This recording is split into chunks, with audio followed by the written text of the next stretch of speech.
Welcome to Chillin' 101. We hope this video helps. In this video, I will explain how to recover your Facebook account password. If you've forgotten your login details, don't worry, regaining access is straightforward.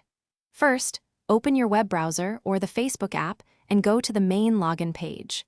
Below the fields where you'd normally enter your email and password, you'll find a link labeled Forgotten Password.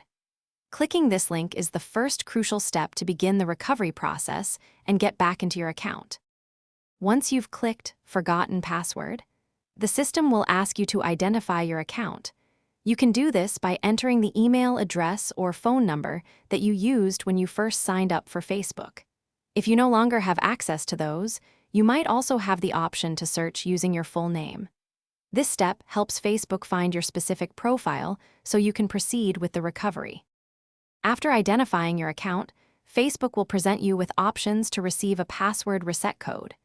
You can usually choose to have this code sent to your registered email address or as a text message to your linked mobile phone number.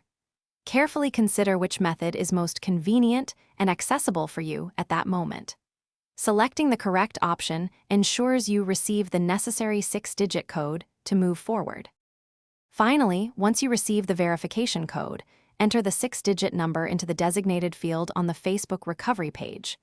After successful verification, you will be prompted to create a brand new password. Make sure this new password is strong, unique, and easy for you to remember, but difficult for others to guess. Confirm your new password, and you will successfully regain full access to your Facebook account. Thanks for watching. Consider subscribing if we helped you.